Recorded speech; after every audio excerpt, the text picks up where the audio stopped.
Good morning, everyone. Welcome to the Spin It Social Hour.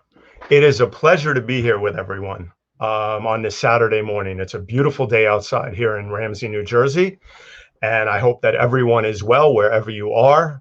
I know that this is a very difficult time for many, many people, most people, and I want everybody to stay strong and know my thoughts are with you. So once again, my name is 𝐓𝐡𝐞 𝐏𝐫𝐢𝐳𝐞𝐿, and I'm a social media and visual strategist. And I'm also a former photo editor at the New York Times, where I was for almost between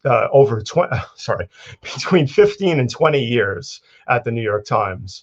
So I need some coffee this morning. So anyway, it's a pleasure to be here.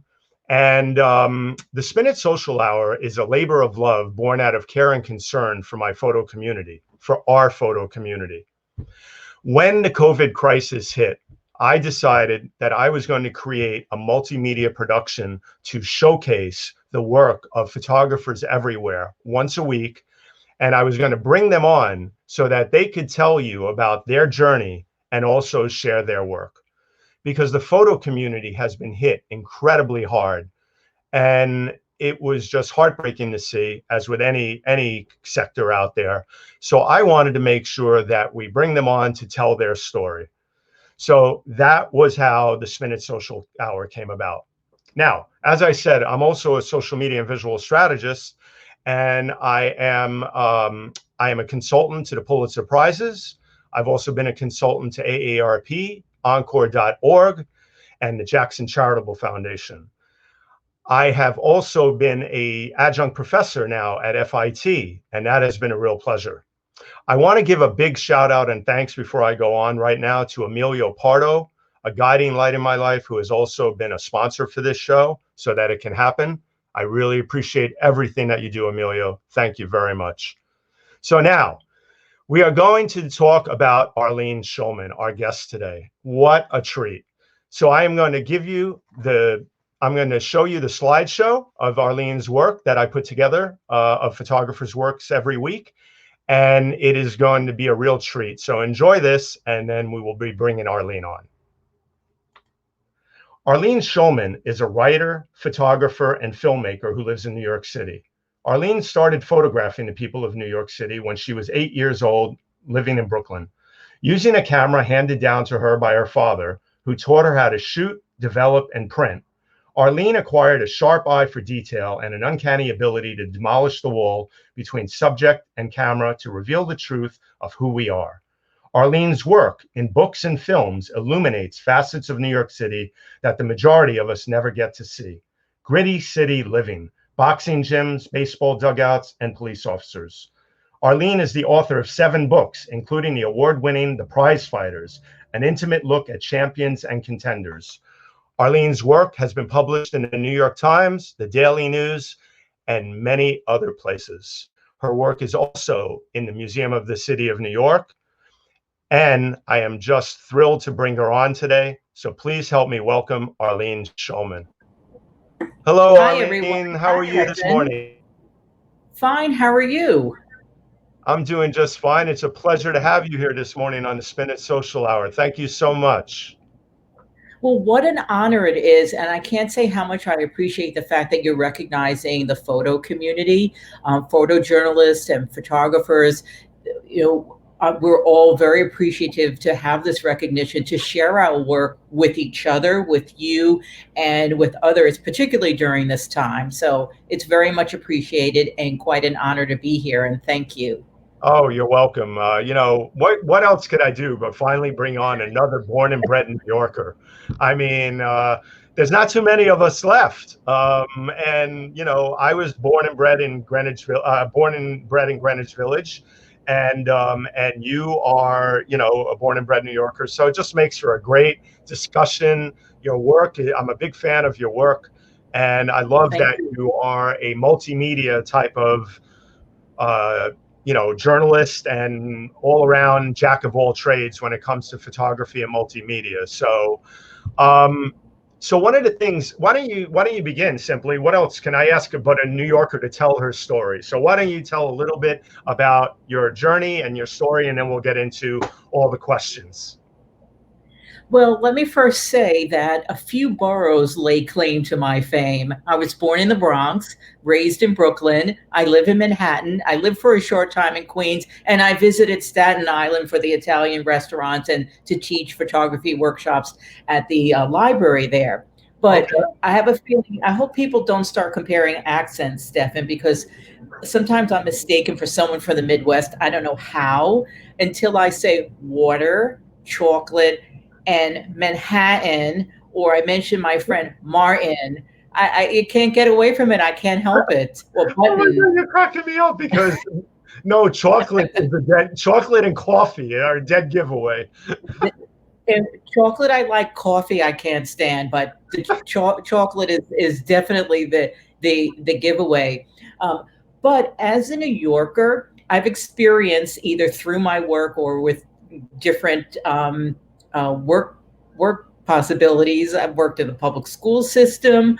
I lived in public housing where I grew up in East New York. I live in Upper Manhattan in Inwood, and I love the city. I love everything about it. I'm not thrilled about the changes, due to gentrification at all.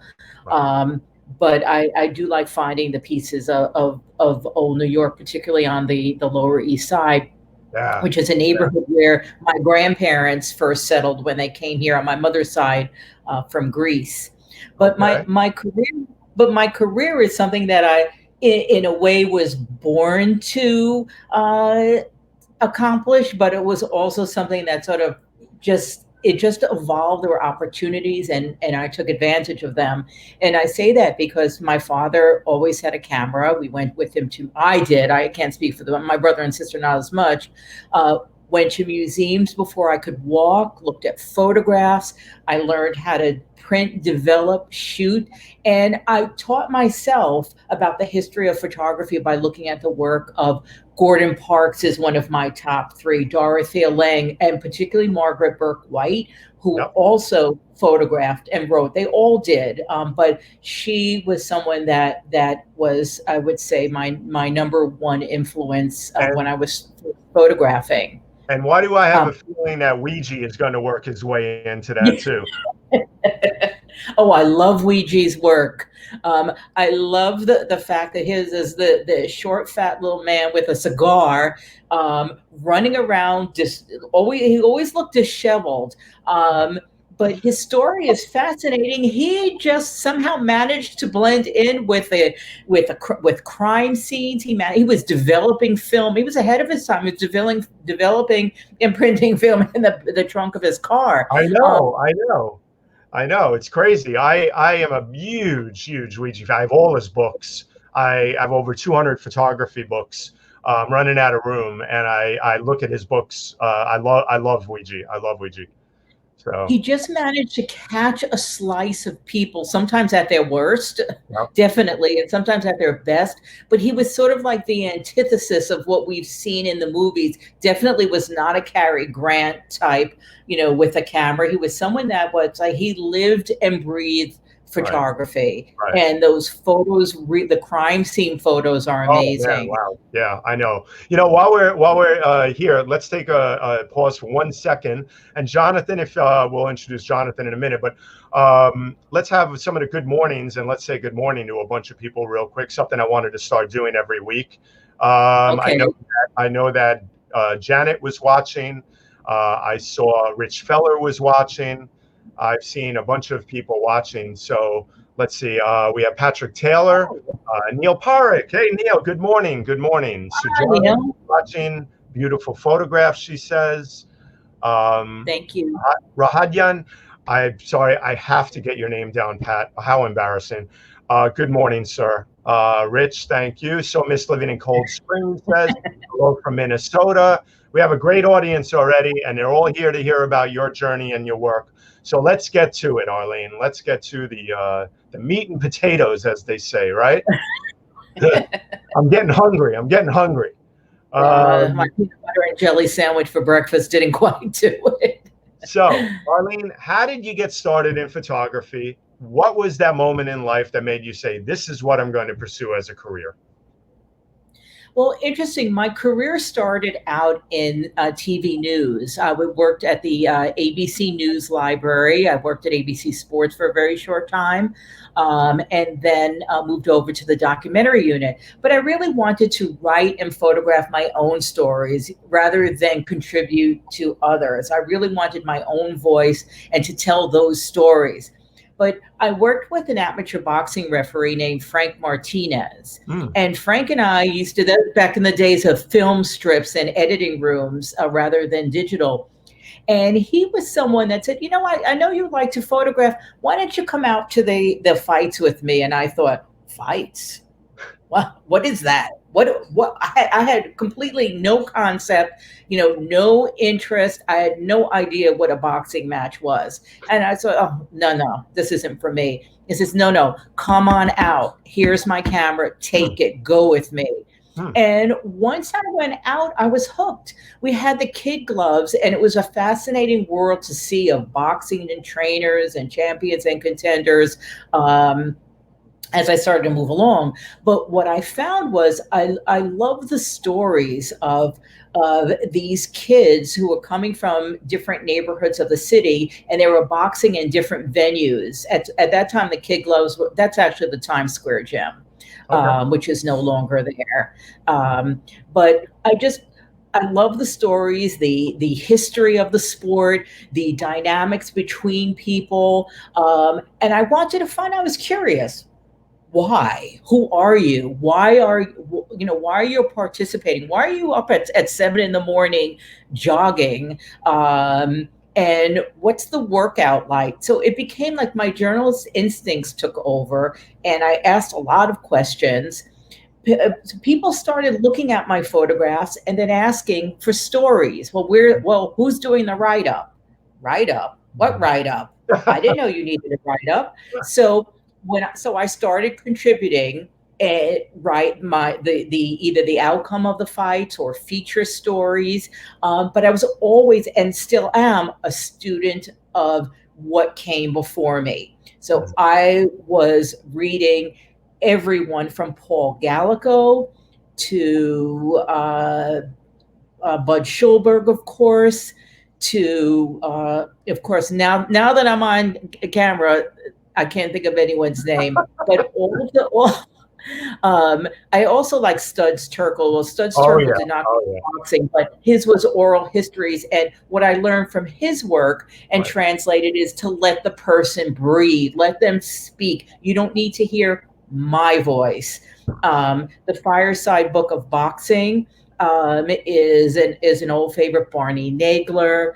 There's everyone from Jack London to like I said, like anyone you could think of. And I should not forget Jerry Eisenberg, Jerry Eisenberg is probably the oldest living sports writer who worked out of New Jersey. I think he is in his late 80s, almost 90, and still working.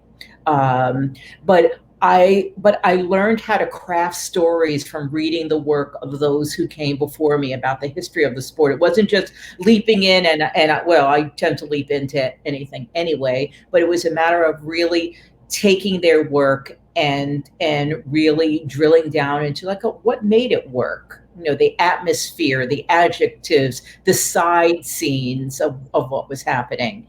And Gage Talese as well. And Gage Talese has some very well-known boxing stories. But then again, but I would have to say the singular lesson going back to Studs Terkel and Gage Talese as well and others is I'm not the subject of the story. These men are. And I'm saying men and not women because at the time that I was covering, I was and am a generation or two behind those who covered Muhammad Ali and the Joe Frazier fights and Joe Louis. So I missed out on that. As I had to catch up, and I caught up by meeting some of those older trainers and fighters and also reading as much as I could. But at that time, women were not boxing. So I don't have a portfolio of women in the ring. They had just started as I started to shift my interest elsewhere. Right. Well, Studs, let me tell you something. had it going on in terms of telling you, you know, breathe, let the other person, and just like I'm doing with the Spin It Social Hour, is I'm letting you tell your story. It's not about me, it's about you. So I get to ask the questions and you get to tell your story. That's the bottom line. And most of all, we get to show your beautiful work. Well, Now, thank one of you. the things I want to implore people to do is, folks, please, we're here to help and support our photography community. So please make sure right now that you hit the share button, whether you're watching on Twitter or Facebook, and share this broadcast so that their name and their work can get out there more, because that is what this is about. And you're watching the Spin It Social Hour. My name is Stephen Kaplan. This is Arlene Schulman. I love Arlene's Instagram handle called Arlene's Bodega. You don't get more New York than that, folks. Well, you know, bodega is sort of synonymous with, I mean, there's one in my neighborhood that has kosher food near Yeshiva University, and it's called the kosher bodega. I love it. So it's I mean, it's the word has been co-opted, and I think there's actually there's actually, I could not use Arlene's Grocery because that's the name of a venue downtown, so I had to switch it into bodega. And if you go into a bodega, you get a little bit of everything. No, you do. You get a little bit of, you know, you know, there's, you know, your soda, your chips, you know, and I have great respect for those who are running small businesses, because sometimes it's about selling a piece of candy or a beer or chips, like one at a time, to make a living. So out of respect and appreciation, you know, I'm using the name. So Arlene, let's, you know, I'm showing these photos because this is the heart of what you did for a while, and also one of your most prized works. I mean, it's been an award-winning book. And tell us about what it was like to photograph some of the greats. I mean, you photographed Joe Frazier, you photographed, you know, Evander Holyfield, Muhammad Ali. We'll be showing a photo or two that you've taken. I mean, talk about that, please. Well, it's interesting because someone named, I think his name is Patrick, is from South Philly, which is where Joe Frazier is from. Okay. And I was pretty fearless back then. I'm still pretty fearless now. Yeah, you are. But thank you. I have my moments. But it was something that I was all in. Like everything that I do, you don't get 50%, you get 100 or 200%. And I was completely immersed in that world. What made me different was the fact that many of my colleagues would go, okay, we're going to the fight, we're writing about it, we have a story assignment, and that's it. I would be, when I didn't have an assignment, I was at the gyms, I was, now we call it networking. But I don't know what we called a schmoozing back then. I don't know. Yeah, we got to use the good old Yiddish word schmoozing. Yeah. But it wasn't, but it was also a way for you to, the more people saw you, the more they connected with you, and the more that it was easier for me to say, hey, listen, do you think I could take your photograph? Oh, I'm interested in photographing you, or excuse me, get out of my way, I see a photo over there that I'd like to take. But this one of Roberto Duran is actually quite interesting, because he was known for not talking to the press very often, because people would always ask him about No Mas. In Atlantic City, I was with the group of sports writers. They all went to the bar. I don't drink, and I'm not someone who's like can be out that late, because I can't get myself together in the morning anyway. But they, you know, I said, you know, is anyone going to interview Roberto Duran? I can't remember who he was fighting, but oh no, don't even bother. He doesn't talk to anyone. I thought, well, he didn't say anything about not talking to me. Wow. So I got myself together and I knocked on the door of his hotel room. Okay. I mean, I have nothing to lose. Fantastic. So I knocked on the door and said, hi. I said, hi.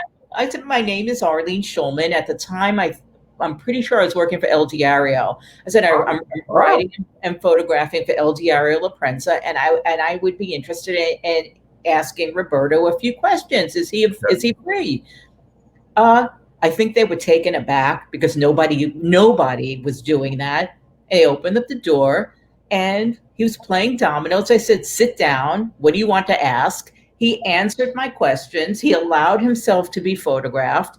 And I had my photo and I had my quotes. But there's also a technique that I used when I was covering baseball. People would say, I don't talk to the press. I don't talk to anyone, including somebody who cursed me out in Spanish in words that I would not repeat here. Okay. And I turned around and I cursed him out in Spanish.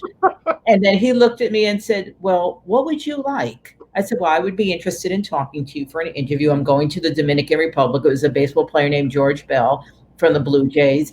And I said, I know you don't talk to people, but I will be in the Dominican Republic covering Winter League baseball.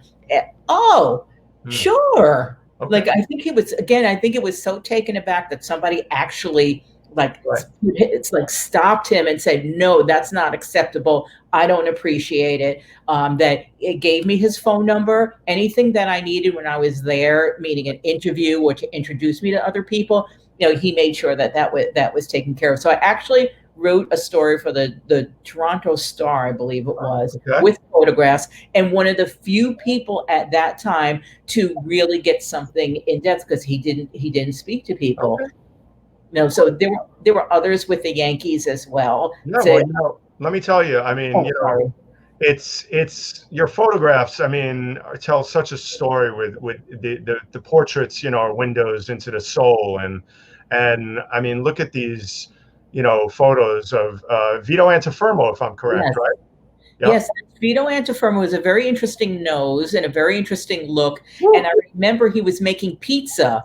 And it came out, I went to the pizzeria, his wife was there. It came out in a weird shape. It was sort of like sort of a heart pizza, but not quite. And I remember his wife said, look, his hands are not made for pizza.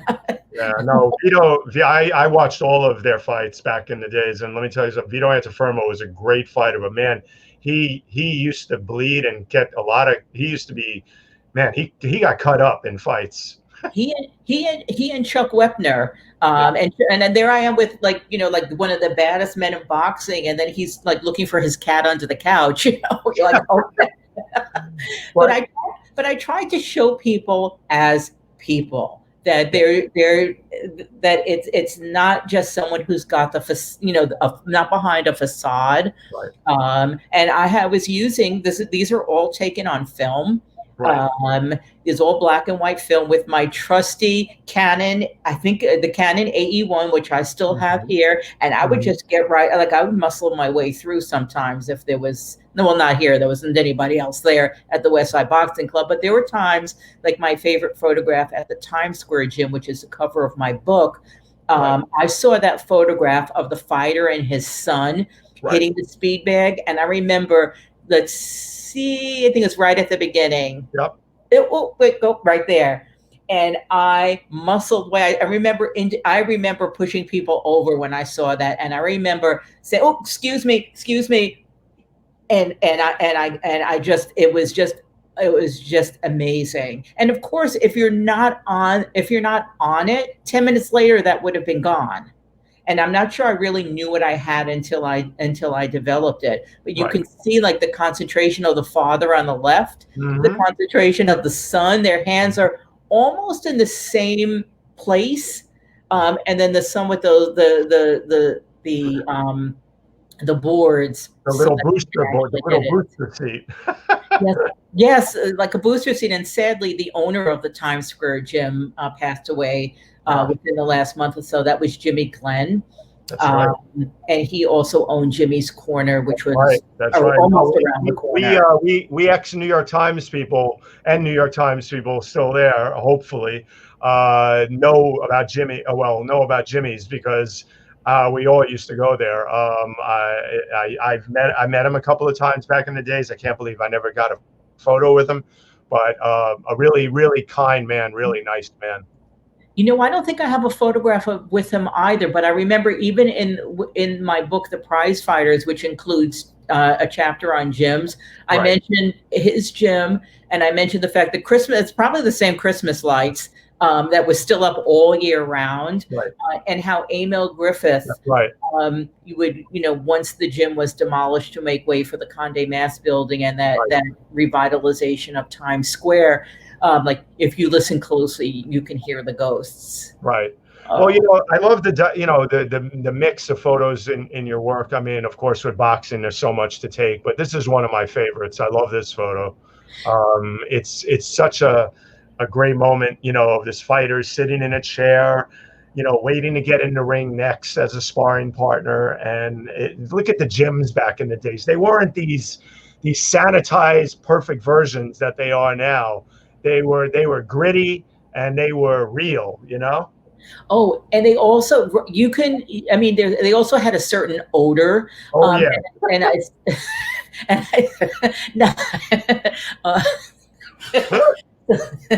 some of it was a lack of ventilation, but it was like old. It was like there was old wood. Everything was old equipment. It was old leather. It was leather that had been soaked by perspiration. It was the perspiration itself. But the one that you liked was actually the West Side Boxing Club, which was in Washington Heights until a few years ago, 163rd and St. Nicholas. Okay. So it's closed now, unfortunately. Yes, unfortunately, that has closed. Yeah, that's a shame. I tell you, man, one of the things I thank God for is having grown up in New York is I really got to experience so much of the old school stuff. And the stories, one after the other, which would take up hours. But, being around so many people, there was so many things that we got to experience. And you captured so much of this beautifully with the boxing photos. I know a captain named Ronald McCall on the NYPD. I hope Ronnie's watching. I don't know if he is. I sent him an alert. But Ronnie was a Golden Gloves champ. And I would love to have gotten him on here, but he's been very busy with family and other things. He's a wonderful man. And, all these photos remind me of Ronald because I call him Ronnie, Captain Ronnie, but he's an amazing guy. And anyway, your photos are beautiful. Look at it. Leon Spinks, these photos of these young boxers. Who is that? Is that That's actually Michael Spinks. Michael Spinks, that's right. That's with his daughter, and that was taken at Joe Frazier's gym, which is also no longer. These are now historical documents because the gyms are no longer there. A number of the fighters have also passed away, including Hector Camacho. But Joe Frazier's gym was very interesting because it was a matter of getting to South Philly, and it was easier to get out at the South Philly train station to get into the heart of Philly because that train station was across the street, but it looked like it had been bombed out. I don't think anybody ever got out of there, got out at that stop. And then I'm just going across the street, and I remember he looked at me and said, "You got out at the train station?" I think it wasn't very safe there at the time. I think I have a photo. I'm going to scroll over to it if I'm correct of that. Let's see. That's the Times Square gym. Let's see if we can find the photo of, and we're going to go back to these. No, I guess it's not in there, but I thought we had it. But let me scroll back real quick so we can go through a few more of these. Okay. I don't think it is in there, but I did take a photograph of it. In fact, I took a photograph of it after it closed. So what is the thing that that you carry with you to this day after having done this body of work on boxers and boxing and their portraits and their babies, their family? Tell us for a minute about that, and then we're going to take some questions from Facebook, which is at the 10:30 mark, which is just about now, and then we're going to move on to your other photography. Tell us, what do you take with you after doing this body of work? Well, that was actually a tremendous experience for me, both creatively and personally, because I started out when I was in my very early 20s, like I'd say like 21 or 22. So at the time, that's actually pretty young and in some cases immature, but I really felt like I grew up in that period. I learned how to stand up for myself because I was working with men who are old enough to be my father or grandfather. So I learned to how to handle myself as diplomatically as I could. I also learned how to get assignments. I also learned how to follow the instructions. When your New York Times editor said, Arlene, I asked for 800 words, not 2,000. Yeah, I got yelled at a few times for taking Yes. way too many photos back in the days. But I also work with people who are a lot older, and I sort of took a step back and absorbed their life experiences and how they handle things. I was very close with their trainer, Ray Arcel, and his wife, Stephanie. Right. And also there was like a layer of people that sort of helped guide my career, and I would always be grateful to them. And Stephanie was very interesting because she was also someone in fashion. I did a little video with her, and her mantra was always cover your ass. And for us, it means something different, okay, but hers literally meant cover thy hindquarters, because nobody needs A to see your big behind, meaning mine. Cover it up for a better line. You look more elegant. And to this day, I usually do cover. I do both. I cover my ass both literally and figuratively. And she was someone that didn't hold back and would go, you know what, you're showing up to an assignment and you're wearing that. And I would be mortified going, oh no. I said, the last thing I want to be is critiqued for what I'm wearing. But at the end, she was actually right. And a few things I almost burned, but I sort of went, okay, I can up my game a little bit. But she and her husband, who had a reputation and was very ethical. So when you have those touchstones at that age in your working life and it's all consuming you, you tend to adapt that. And I did. I mean, I was living and breathing this, and which is why I feel like they're so intimate. Right. I was living. Oh no, they are. 6 to 7 days a week. I was over at people's houses for dinner, or I was dining with them at the fights. I would be with, instead of going to the bar, I would be with the trainer and his fighter. You find out things, people feel comfortable about you. And that made my career. It's the old adage, that you want to become a fly on the wall. You want to become part of the scenery where you're not even really there. You're part of the family, you're part of the group, you're part of the community, and you just weave yourself in over a matter of time because of your hard work and your way of being around people, which is always the most important thing. I always said, being at a comfort level with your subject is huge. When you're documenting something over years, It's sort of like, many times I felt like I was Zelig. Oh, there's Arlene. And there she is again. And there she, didn't I just see you? I was like, yes, you did. Right. But I was at the gyms. I was, as many places as I could. And that as a freelancer, it was essential to pick up those tips, those nuances that somebody was sitting in at home or in their office wouldn't pick up. And remember, this is before social media. So you had to pick up, such and such is coming into town. Roberto Duran is coming into town. Or there was a fighter who was actually at the very beginning of the AIDS crisis, had been diagnosed with AIDS and was dying of AIDS. And that was something that I reported on. Also for the Times. Yeah, well, I mean, there's, you have to cover the whole spectrum. But while we're here at the 10:30 mark, let me do one quick thing, because not quick. The most important thing of the hour, in my opinion, is besides interviewing you, is bringing up our co-pilot here and introducing Jonathan Borstein, to let everybody know that Jonathan is my co-producer and helping me drive the car. He's behind the scenes driving the car and getting all the comments and questions and everything up there in a timely fashion. So Jonathan, tell everybody a little about yourself, and thank you as always being here. I'm Jonathan Borstein, full-time filmmaker, sometime writer, part-time tech, at your service. You are the flaneur, and I have to say it with my French background, and the man of a million hats. He is a man with what we call attitude. Well, I had never heard the word attitude. I've heard friends use attitude, but that was the first time I saw attitude. No, Jonathan is a flaneur with major attitude. It started off as a joke, really. I was just putting hat and attitude together in a portmanteau word, and it's caught on among friends. It's awesome. And Jonathan, tell everybody, oh, there's your Instagram handle right there. Everybody should follow the New York flaneur himself. His Instagram handle is Jonathan Borstein, right there, folks. Jonathan, thank you very much. Thank you. We're going to take some questions now. So if you want to field some of those, we'll take them right now.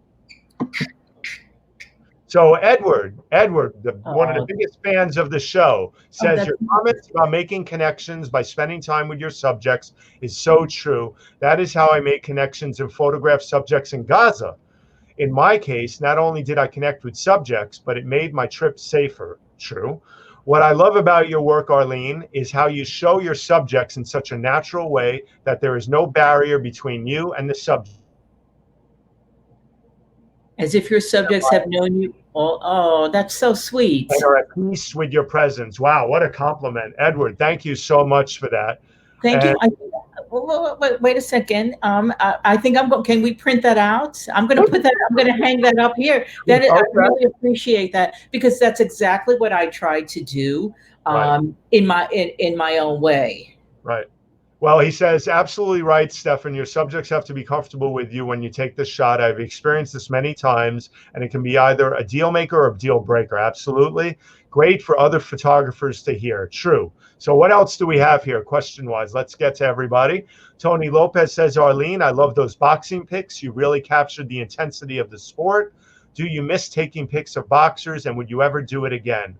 That's a very interesting question. Thank you, Tony, who is also an excellent photographer.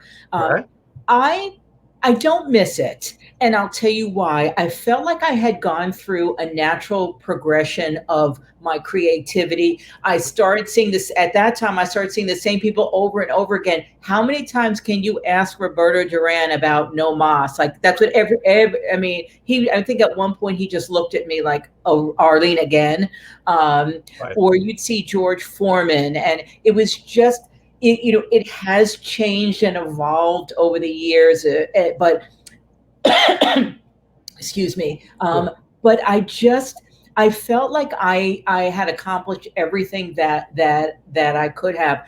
Once in a while, I revisit it in the sense of somebody passes away, like Joe Frazier, and I will write something and add the photograph in. But I miss that. I miss that time of closeness with people. Of without the social media, you were running from gym to gym, is like being that reporter.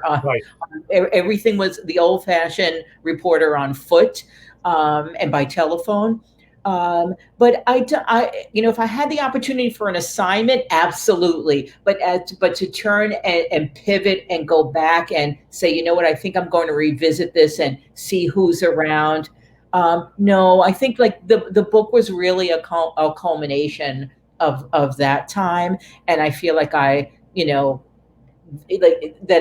can't improve upon that. But it's a great question. Thank you. No, I was checking my phone because we're going to get to this, your next segment of stuff real quick, because, I tweeted Lin-Manuel Miranda this morning, who you did a little video of back in the days before he blew up, so to speak. Yes. And, we're going to show a little clip of that. Arlene's been around, and we've got more to come. So let's get to it. But anyway, that's why I was checking my phone, because I want to see, man, would it be a pleasure to get him on the show for 5 minutes to talk to you about what you filmed him on that day about In the Heights. So anyway, so I put this there. So here's the cover of Arlene's book. It's a collector's item. So go out there and still try to find one. The Prize Fighters, what a beautiful photo to grace that, the cover. I love it. It's just so classic. And you were supposed to have a big show in June. COVID got in the way. We're dealing with all of that right now, but I'm so thrilled to be able to have you on to show these photos. And I want to get to a few more classics here of the champ. How could I not show a photo of the champ? Speaking of whom, I found some masks online that I ordered that have his image that say Muhammad Ali the greatest. So listen, I might as well wear something and with style. So those are on there. Man, the champ. I mean, he was what an incredible man, what an incredible life, what an incredible story and journey. You know, Muhammad Ali. Wow, what a part of my childhood and your childhood and everything else. You know, of course, Ernie Shavers too. Another great. Evander. You know, I loved Evander. Love him today. Love him then. I mean, he was just an amazing fighter. Riddick Bowe. I mean, look at this. Wow, a young Riddick Bowe. Wow, amazing. That was actually at a gym in that he trained at Bedford-Stuyvesant, and his trainer's name was George Washington.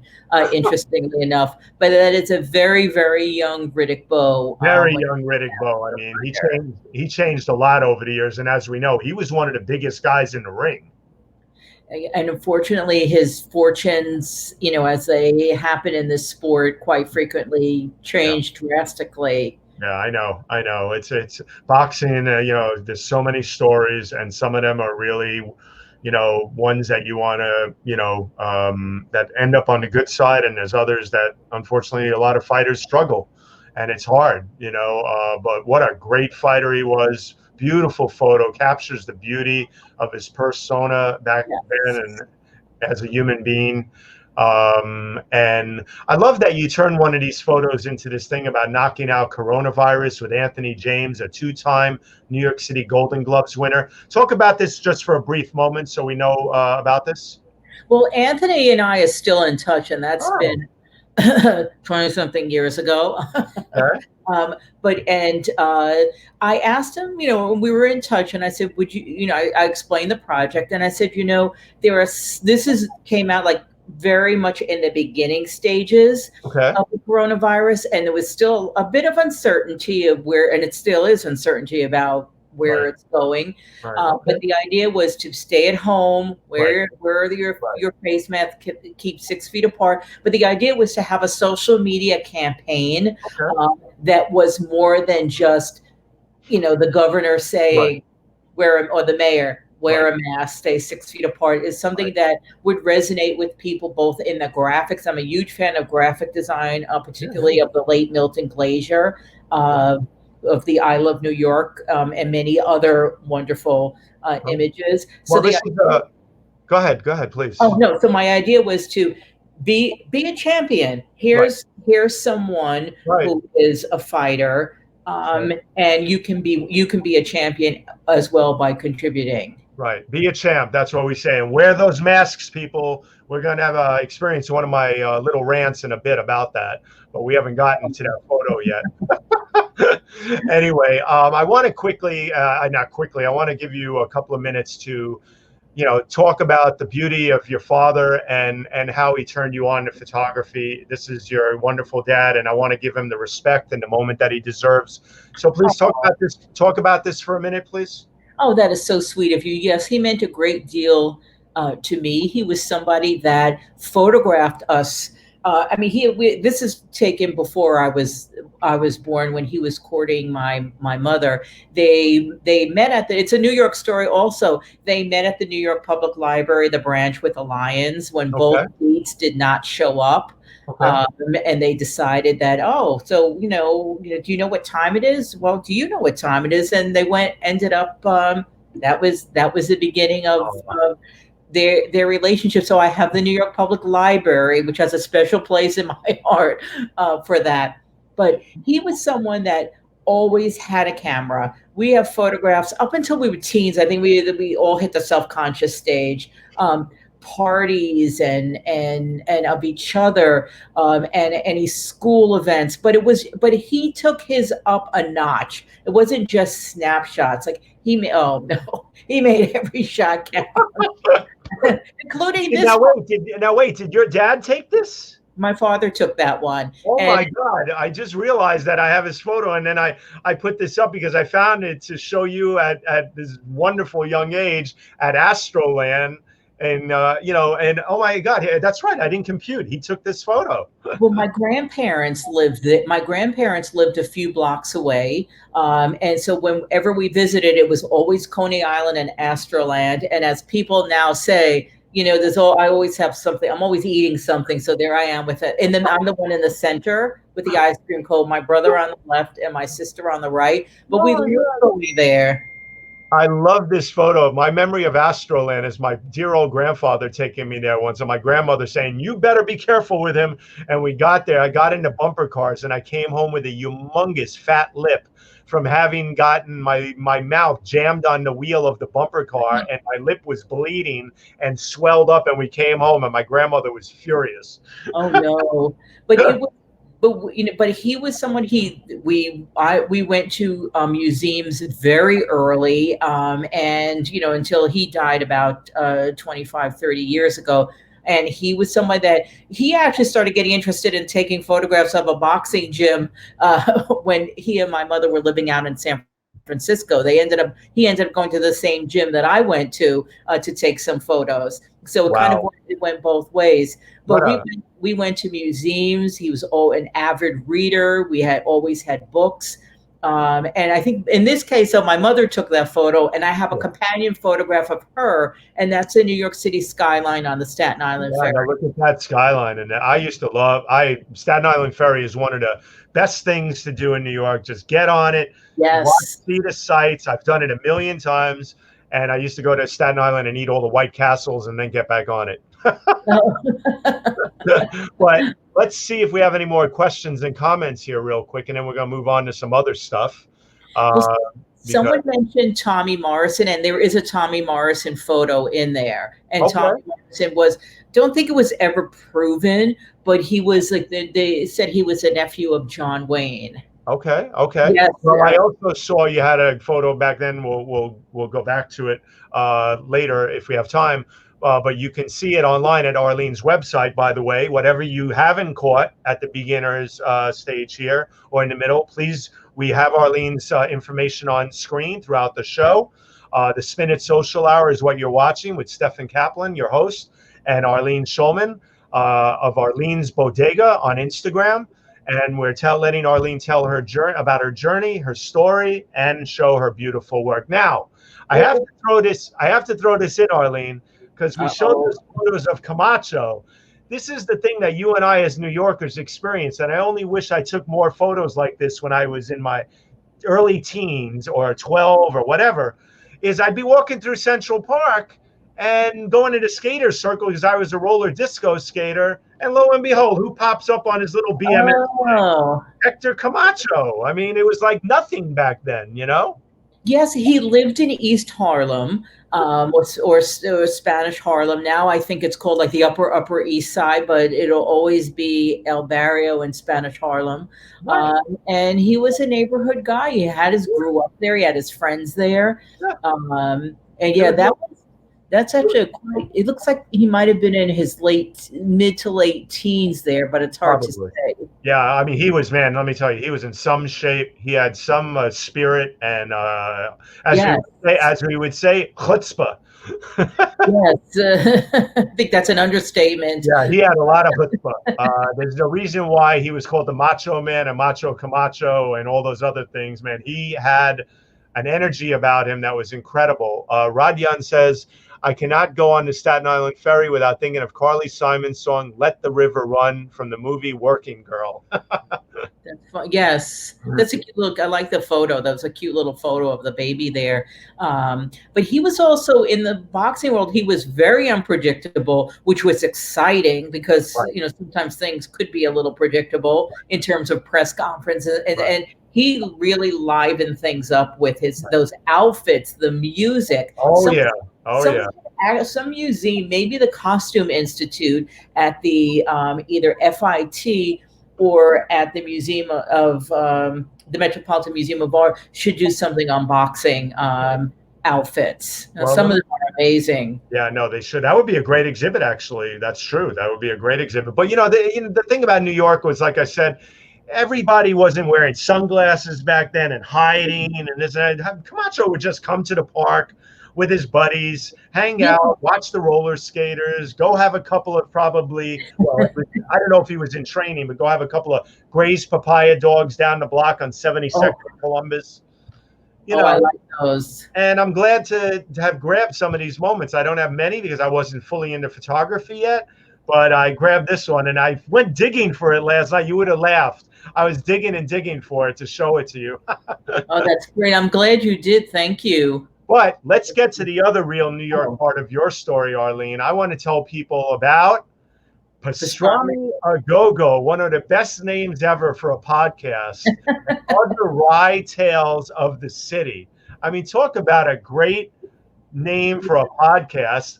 Let's introduce it real quick and let's give people a taste right now. Hold on. I'm going to go to... No pun intended, taste. And what I could not have called a corned beef. That's right. No pun intended. Let me share the audio. The audio is going to mute. I'm going to mute for a second and show this. And we're going to go to Pastrami a 𝐏𝐫𝐢𝐳𝐞. And we are going to cue it up. Oh. Williams and the Red was. Sorry, hold on one second here. Mr. Williams. I don't think that's the Pastrami a 𝐏𝐫𝐢𝐳𝐞. Oh, you know what? That's actually that's the conversation with Eric Washington and not the Lord and Taylor one, but that's fine. Okay, well, hold on one second. Let me I thought I had it queued up perfectly. I apologize for that. No, I couldn't figure out why I sounded like Louis Armstrong. But I do have it. I do have it. Anyway, we will. Oh, here. Let's see. We have that one. We have that one. Oh, here it is. Here it is. Here it is. Okay. Here we go. Okay. Hold on one second. Okay. So we're gonna go back here. This is my favorite because, folks, I wanted to show this and I'll let you hear this, a minute of this, because it's about Lord and Taylor and what something Arlene did on a great department store here that is no longer. So hold on one second. It's worth the moment. Hold on.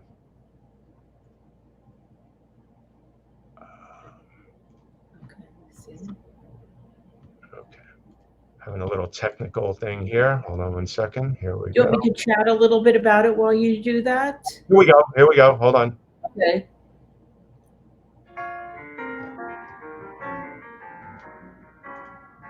Ready? Sing it, Judy. Hey, welcome to Pastrami a 𝐏𝐫𝐢𝐳𝐞 and other Rye Tales of the City. I'm Judith Schulman, but call me Judy. I'm Arlene Schulman. We're not related. We're two journalists who've been around. I'm a former reporter with the New York Daily News and Reuters, and I've covered business and finance, and now I teach college journalism and English composition. I'm a journalist and photographer who covered boxing and baseball, the New York City Police Department, and all sorts of people in between, wrote a few books. I produce and direct short documentary films focusing on New Yorkers.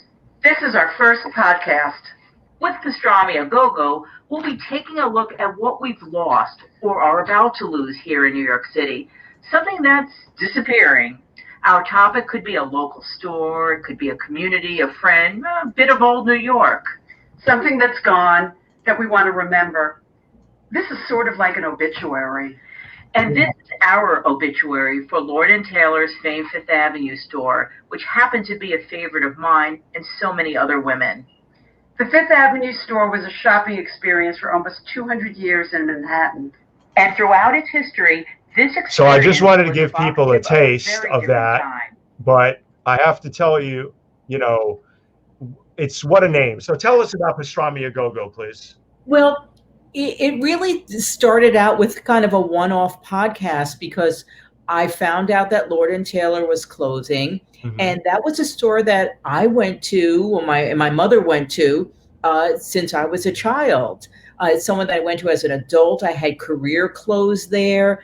I actually had job interviews on the payphones there.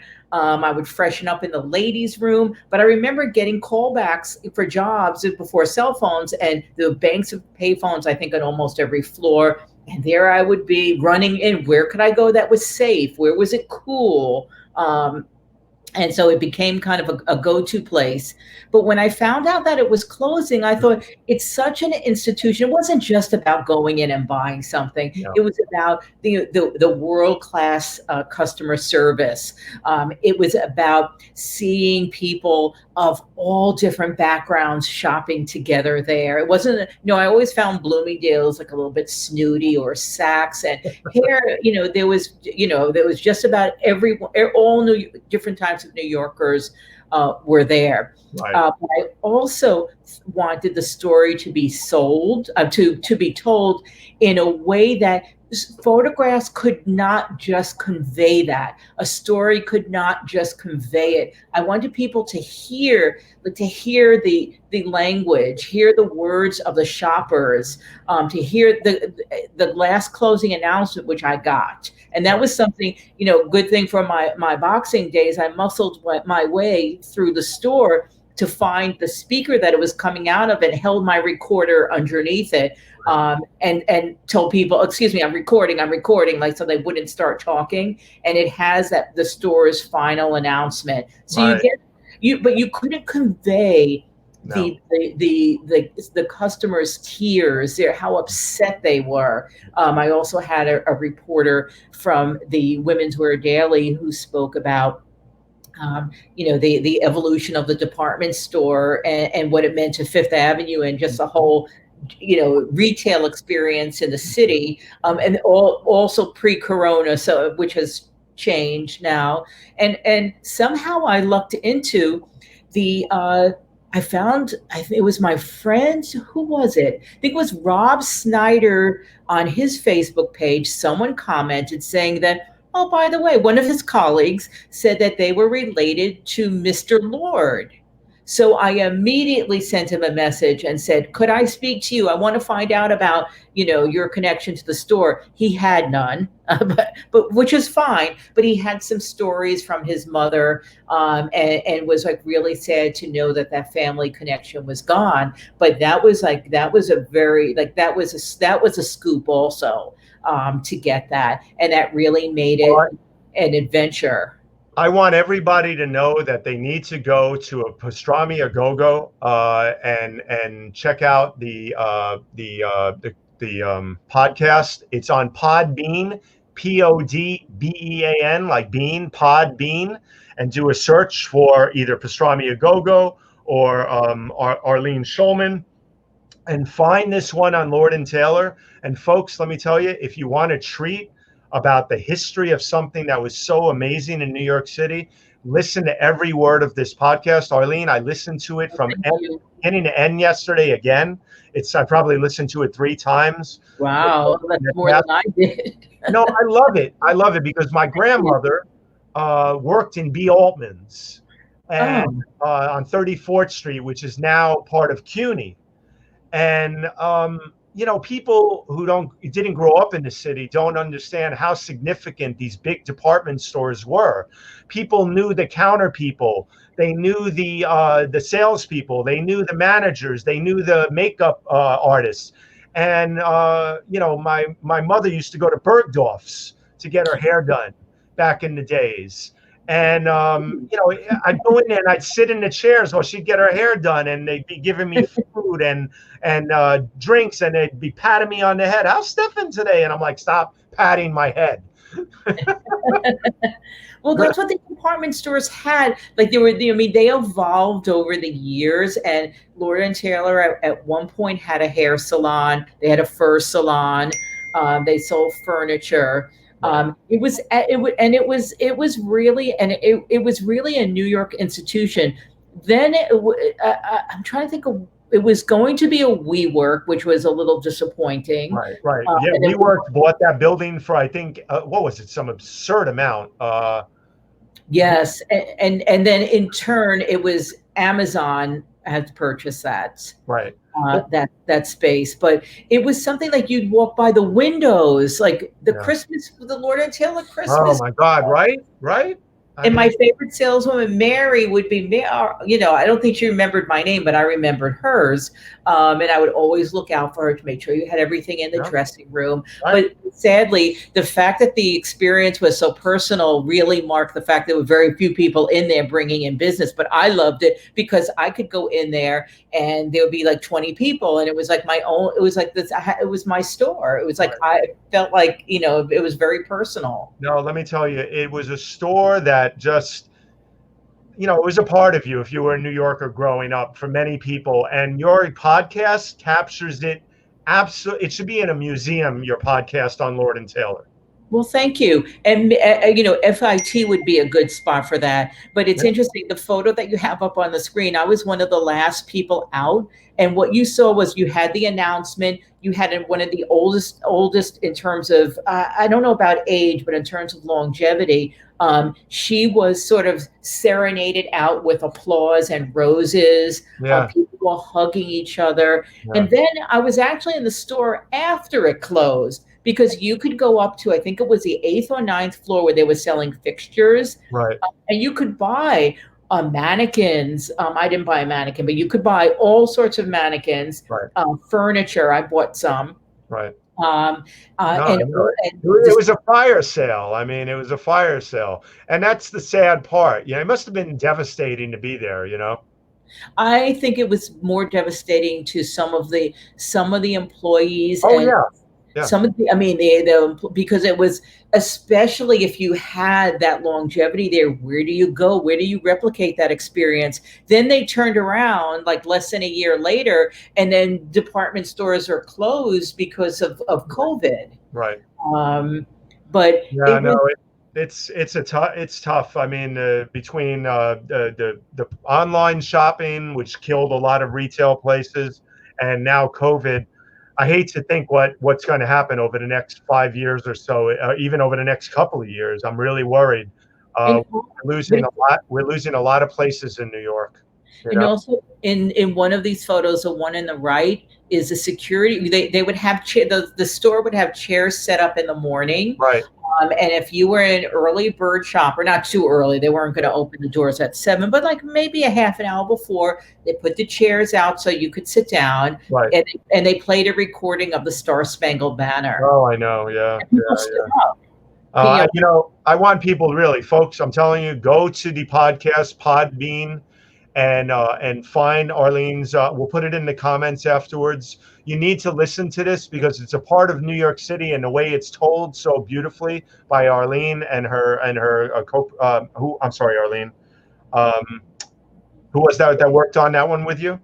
That was a colleague named Judith Schulman. Right. Sorry about that. I drew a blank. No, that's okay. But what a I'm telling you, it's something that when I want to think New York, I go back and I listen to that, and it brings me back to my childhood in New York City. And thank you so much for doing that, because it needs to be in the museum at FIT, maybe. It needs to be in the Museum of the City of New York. It needs to be somewhere where people can put headphones on and listen to it, because it's a gem. It's a gem of a piece of a work. And it's interesting because there were some comments by people in Facebook groups who were former employees who really know the history of the store. Right. And those are some very nice compliments, you know, in terms of both accuracy and information. Yep. And like they felt like that moment was captured for them, and that was it almost made me, you know, just get all teary-eyed last night, because you didn't get teary-eyed. Oh, I did, but you know, there's so much other stuff going on right now that my tears are running out. I'm running out of tears. It's so sad and crazy out there. But let's quickly mention this, because we can't spend a lot of time on this, but I want people to know about it so they can Google it. But please tell everybody briefly about this great project so they can go to it and find out more. Sorry, let me get to it, of course. Called the Tie Project. And I'm going to go through a few slides as you let people know where to find it and what it's about. Now it's bringing back memories of my apartment. I have since changed the curtains, by the way. Okay. I mean, I like them, but oh gosh, oh no. Yeah, but Arlene, this is reality. You guys are doing something great. Tell people for a minute about this and what you did here so they can know about it and find it. My apartment was filled with about 1,000 ties. Before this is before they most of them now they're neatly boxed, but it was really overwhelming. We're so grateful. Well, I like to work on community projects, like maybe about one a year or so, and the idea behind it was, what could people seem to donate a lot of clothing in my neighborhood, but what am I going to do with piles and piles of clothing in my living room? That's way too, so I narrowed it down. What is one item that people could use, and that might have to donate, and that's small, and maybe someone has an extra, and those were ties. So I came up with this idea called the Tie Project. And then the next step was okay, so who's going to get the ties, and how could they be distributed? And I connected to my great friend, the wonderful Maria Lizardo of the Northern Manhattan Improvement Corporation. They're located in Washington Heights, and they service Washington Heights, Inwood, and the Bronx. Job training programs. There's all sorts of, they have great census programs. They're helping to feed those who are hungry. They have amazing programs there, domestic violence. And I thought this was a way to connect. So I said, no, is this something, if I went and I collected them, could your office use? Absolutely. And Maria's in one of those photos because she helped, in my apartment, start bagging these up and organizing them. But the call went out, and there were boxes in different establishments throughout the neighborhood, particularly Coogan's. And it was like every day I would get a text from Dave Hunt at Coogan's going, Arlene, I have ties. People would donate dozens at a time, sometimes just one or two. Sometimes they were cleaning out closets. And Dave would be visiting customers and former customers in the tri-state area, bringing back ties. But it was also a social media component. How could I remind people in an effective way that this project is ongoing, what its impact would be, and what, and to put a face to some of those people wearing ties. So here is, in the one you're showing now, right. The idea is there's Jose Hernandez, who's a disability advocate, and yes, he wears a tie, and that's near his home in Yankee Stadium. So these were templated in a sense. So everyone had a quote. I had everyone from Congressman Adriano Espaillat wearing a tie to I had women wearing ties. Yes. I had kids, including a little girl who plays soccer. And I can't, we'll see if you have it here. But it was interesting because, unfortunately, I apologize. I put together a tremendous, a lot of work, but I did not grab everything. You have a lot of work. Oh, okay, that's okay. But I had a doctor from two doctors from the local hospital.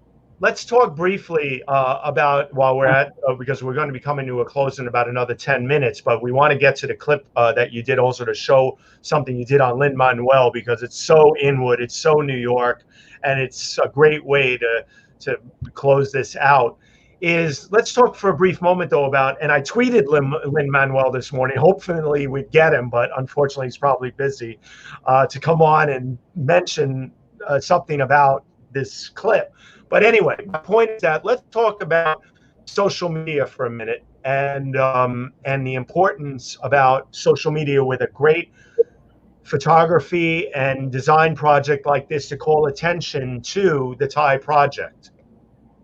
Well, I mean, what has social media done for you as a career professional, as a photographer, and as a storyteller and everything else? And how do you feel about social media, how it's helped your career? Well, I love the idea that there are more outlets to share my work, and there are different methods. Instead of just taking a photograph and sending it out, now this is done on Spark Post. So I'm able to tie in the message.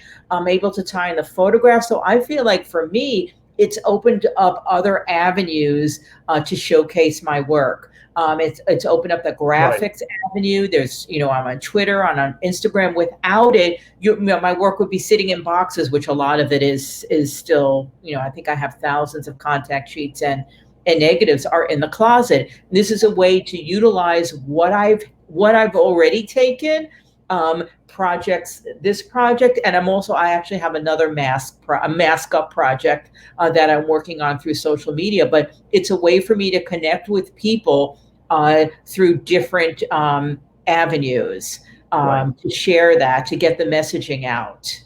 But I really enjoy it. I enjoy all the platforms. I'm limiting myself a bit so that I'm not on 10.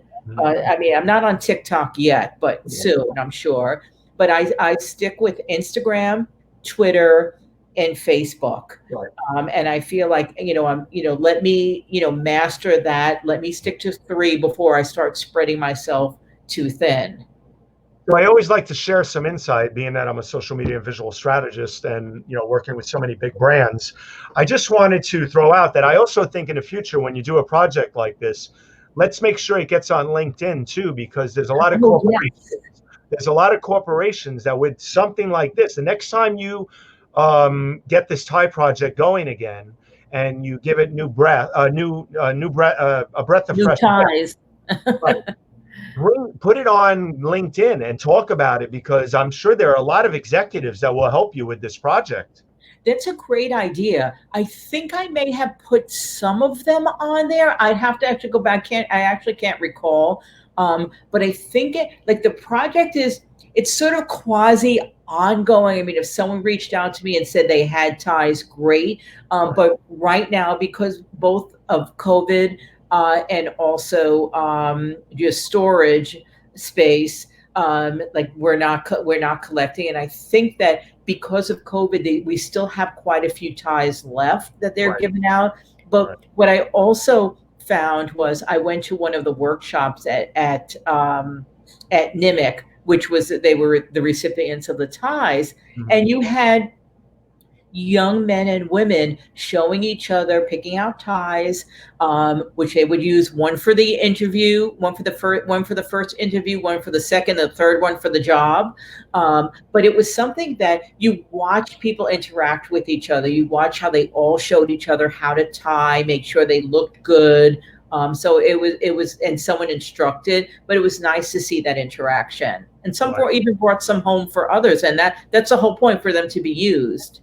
Right. No, absolutely. I think that it's a phenomenal project, and I want everybody to find it, the Tie Project, with the hashtag. Arlene, I hope you continue with that project. I hope you continue to do all the great work that you do. And quickly, let's give people an announcement before we close out the show here. First of all, Arlene is going to be doing something very special this fall, and already probably is involved in it. What are you doing, Arlene? I heard a little rumor. What is that? Oh, yes, I am. I will be attending the Columbia Graduate School of Journalism. I'll be in the documentary film program.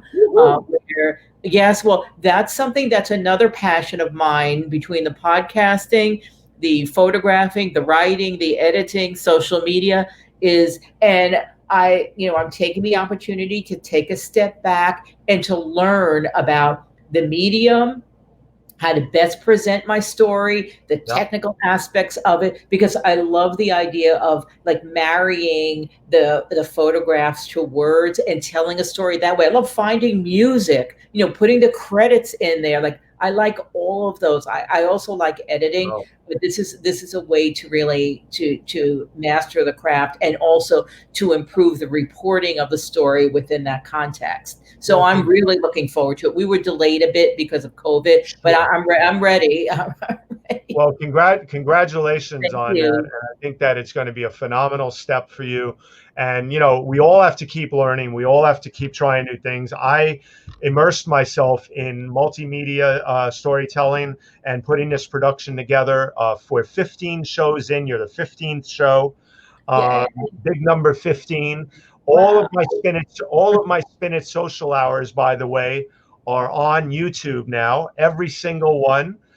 So please, folks, visit YouTube, subscribe to the Spin It social hour on YouTube, learn all about these great photographers as I continue to carry on. But you know what? I can't let this go now. We have to jump to one thing. Arlene, also, thank you for wearing your masks and making your masks. And me too, folks, wear those masks. Take care of each other. Do not step over this. We have to take care of each other in this pandemic and follow the facts, follow the science, and take care of each other and wear your masks. But one of the things I want to get to is I promised everybody that we'd give everybody a taste of that Lin-Manuel Miranda clip. I can't possibly promise something. But let me interrupt you for a second. The New Yorker that I am, I'm interrupting you. And that is, I didn't make any of them. I have a confession. I didn't make any of those masks. Like those are all purchased. Oh no! I mean, with the sewing machine, forget it. Like that. No. I have one here, but it does no. Those are all purchased. But I have a variety. Because you do have to wash them. Right. And, I tried out different styles, different fabrics. So I was just modeling them to show people that like Queen of the Masks. I think I might have about 20, and then maybe a couple more with my Muhammad Ali one coming in. And my one for grad school has like the hello, my name is, and it says Arlene on there. So when I'm in the classroom, nobody has to go, oh, okay, what's your name? Would you no, here I am. I'm the New Yorker. I'm here. I like it. But let's go out with this clip that you did, because you've also done a lot of video work. Let's give people a quick little taste of something you did back in the days, since I promised it, and I'd feel bad if I didn't. Hold on, I'm going to mute myself here. And let's share this, and let's bring this up, and let's go to right here. What is your favorite memory of growing up in this house on Payson Avenue? My Calvin and Hobbes-like existence across the street. I grew up across from Inwood Park, and I went to elementary school on the Upper East Side. And all of my friends thought Central Park was the biggest, baddest thing in the world. But I had, like, for real forests across the street. And I lived in my own imagination. And I went from here across the street to that big rock across the way. And that was my whole world. And I created universes in my head because I just had this amazing park. Well, what's in... You have it? I am Inwood. Well, the funniest part at that I had to show that one part where he says, "I am Inwood," because you know what, Lin-Manuel, man, what he's done with his career and what he's done for all of us with these incredible productions and his mind that I wish I had. God bless him. What an incredible man he is, Well, he's also, like, from what I've seen of him since that time, and since then, I don't know if he was married at the time. I think he was. He didn't have kids. He moved out of the neighborhood, but a little further down in Washington or Hudson Heights, depending on, what you call it. But he's never lost that sense of being connected to people. Brilliant, brilliant guy. I pass by, I'll see his father sitting on the porch, and we'll exchange pleasantries. Wow. But my favorite part about that clip is, at the end, he said it many times over, and that was everyone's tagline, and they were all edited together. Right. I am Inwood, or we are Inwood. Right. And at the end, I said, in the Heights, how come you didn't call it, reference Inwood? He said, I mean, it's very funny. He looked at me like, Arlene, what do you mean? It's hard to find anything that rhymes with Inwood, as opposed to, but he says it much better than I'm saying it. Right. But Stefan, the one thing that I did want to mention to you, right now we're going into my overtime here, so I'll send you my bill. Okay. We haven't talked about, and it's so timely now, is the police department and that body of work, and I feel like that is something that we should at least touch. Well, no, we're going to give you that time. 30 seconds. Yeah, we're going to give you a couple of minutes on that, okay. And we're going to actually go to that because I don't want to.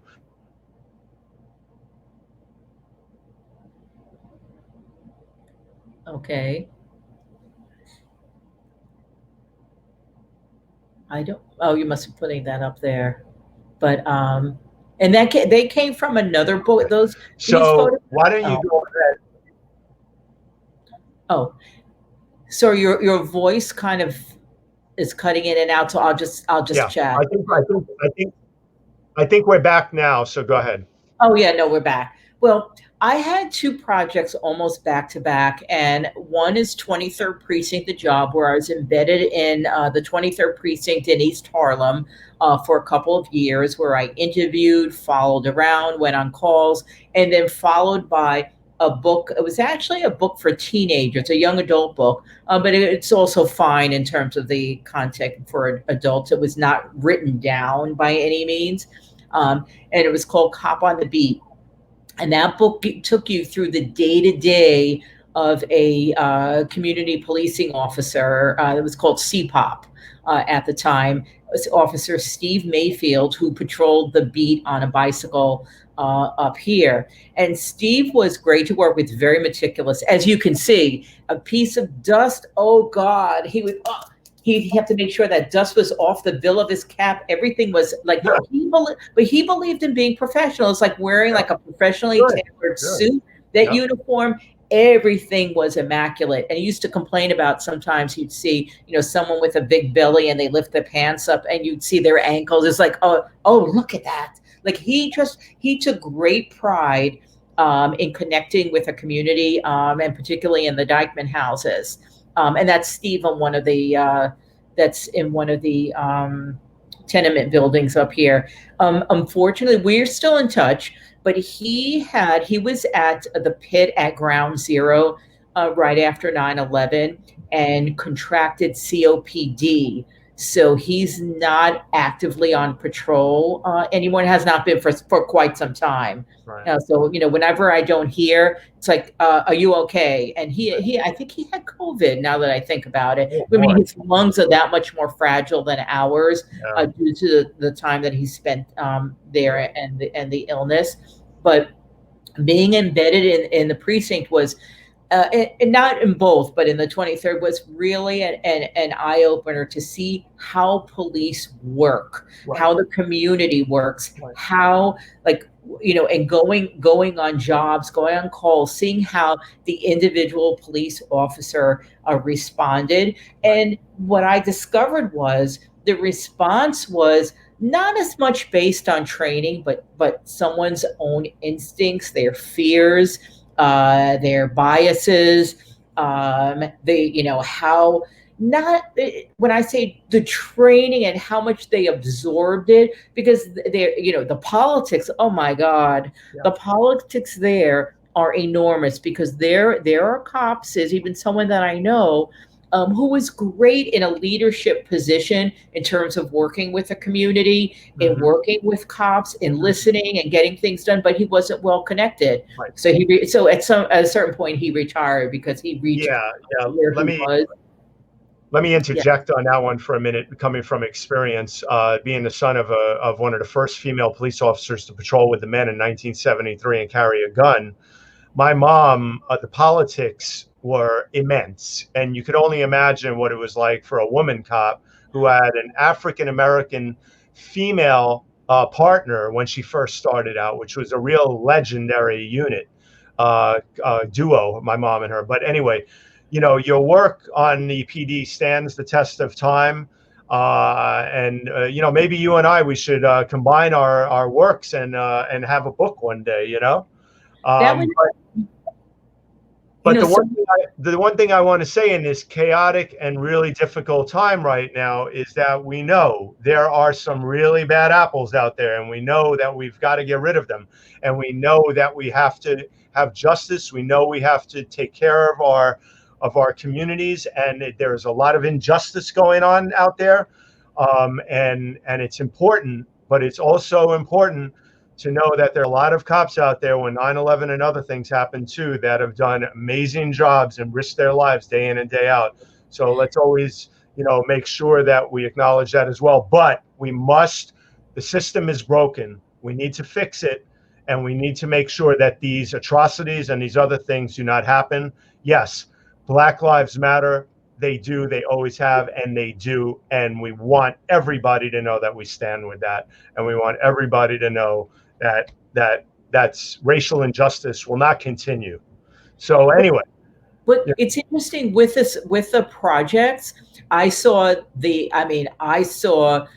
people who clearly were not cut out to work with other people. But there were also some people who really knew how to negotiate, how to talk to people, how to handle that domestic violence call without escalating the family issues, without escalating it. And of course, they have to follow. You can't just say, "Okay, guy, that's okay.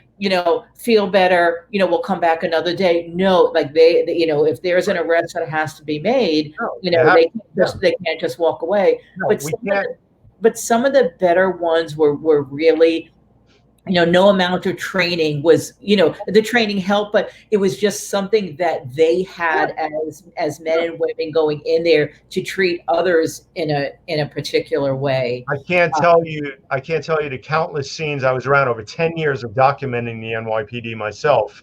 And we're both fortunate to have work in the Museum of the City of New York. Is that the job is a really difficult job, but anyway, we've made our points about that and everything. Your body of work is on your website. People should check it out. We're going to have to come to a close here on the Spin It Social Hour because we're way over, but I did not want to cut you short because you have great stories, and I wanted to give a taste of your work, of your documentary work on the NYPD too.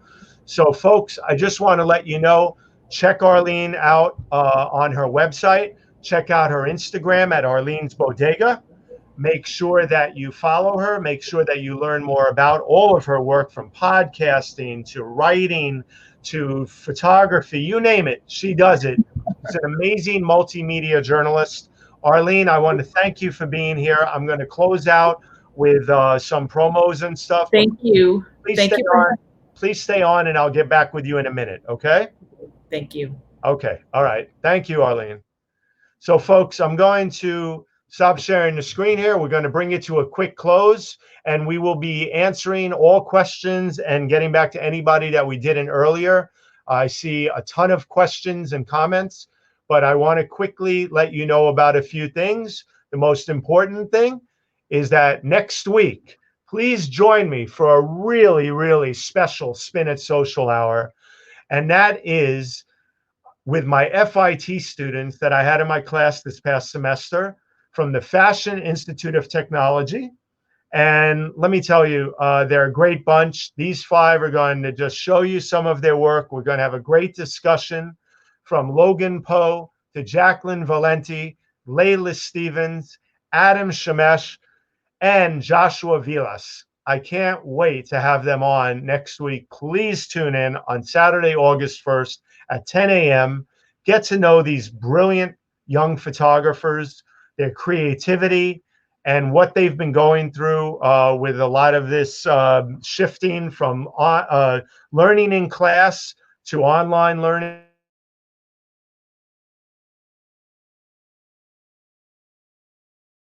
Quickly tell you about the Sunday NYT read along happening tomorrow at 8:30 with Sri Srinivasan, my colleague who I work with on many, many projects. He has the NYT read along. We're all part of the NYT read along family on Sunday. And he's going to have Anthony DePalma on, an author and 22-year NYT reporter. So please join the NYT read along. And please, you want to get social media certified? I help direct and produce this show with Linda Bernstein. It's the fundamentals of social media with Sri through Muckrack Academy. Please sign up at mrac.co/social and get an actual certificate that you can print out. And it's a LinkedIn power booster, man. Let me tell you, the fundamentals of social media, which I help direct. It's a wonderful program that you can, in a couple of hours you take, you get certified, and you get Sri certified through Muckrack. So folks, I want to thank you for everything, and thank you for being here. And I'm going to bring it to a close. Did not want to cut Arlene short. Be well, be safe. Join us next week on the Spin It Social Hour with my FIT students. Thank you. Take care now. Bye-bye.